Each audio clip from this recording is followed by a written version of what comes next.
ربنا يرحمهم ما كانش عندهم اهل، اتوفوا في حوادث ما حدش اتعرف عليهم. ايه اللي حصل اول يوم في المشرحه في كليه الطب؟ ولا ده مش ستوري تايم، ولكن عايزه اوصل رساله مهمه جدا في اخر الفيديو للطلبه واللي داخلين جداد. اول يوم ده بالنسبه لي كان فيه رهبه فظيعه في المكان. كنت داخله المكان وحاسه ان كل خوف، والجثث مرصوصه جنب بعضها بشكل مرعب بصراحه. والمفروض ان احنا في المشرحه دي بناخد سكاشن الاناتومي او اللي هو التشريح. فالمهم في اليوم ده كان اول يوم خالص في المشرحه، وكلنا قاعدين حوالين جثه، حوالين الدكتوره بتشرح لنا. ساعتها كان عظم، وهي كانت عظمه الهيومرس اللي هي دي. فالمهم بصراحه انا كنت قاعده بفكر ان الجثه دي قد ايه هي صعبانه عليا ان هي موجوده في الموقف ده، وان محدش من اهلهم موجودين علشان يساعدوهم او علشان ياخدوهم يدفنوهم على الاقل. كنت بفكر في كل ده، وبرده كنت مركزه في كلام الدكتوره واللي هي بتشرحه. الحمد لله. ليه الحمد لله؟ علشان الدكتوره بعدها على طول ب5 ثواني حدفت لي العظمه وقالت لي اشرحي اللي انا كنت بقوله. فجاه انا لقيت عظمه حقيقيه ما بين ايديا، مضطره ان انا امسكها بايديا علشان اشرح للدكتوره عليها حاجه.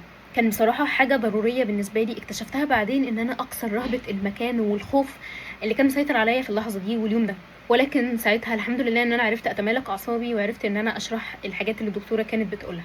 فالدكتوره الله يبارك لها في اخر السكشن ده قالت لنا نصايح مهمه جدا جدا جدا جدا، وهي دي اللي انا حابه اوصلها من الفيديو ده.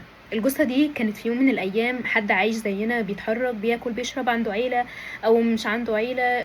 ولكن الظروف ساعتها لما توفى الله يرحمه كانت عكسه، ان هو ربنا يرحمهم ما كانش عندهم اهل، اتوفوا في حوادث ما حدش اتعرف عليهم.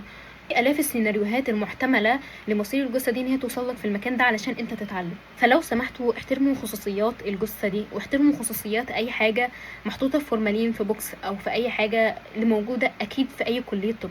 ما تقعدش تتصور جنب الجثه، نزل الجثه ستريك. عيب بجد اللي انتوا بتعملوه ده او اللي انتوا هتعملوه ده، لان انا اتعصبت قبل كده من دفعات تانية. علم ان الجثه دي كانها عيان. انت عايز تعرف حاجه معينه، وليكن مثلا عايز تشوف الايد، اكشف الجزء الخاص بالايد بس، ولما تخلص ارجع غطيه تاني. الجسم ده حاجه مقدسه، ما ينفعش ان انت عايز تشوف ايد او رجل جثه او وات ايفر ايا كان مكان الجثه فانت تكشف الجثه كلها. دي رسالتي من الفيديو ده، ان انت احترم الموت، خلي الموت له هيبه وخلي له وقار، وانك تحترم خصوصيات الناس سواء عايشين او ميتين. دي حاجه اجباريه، مش حاجه فيها دلع او فيها هزار.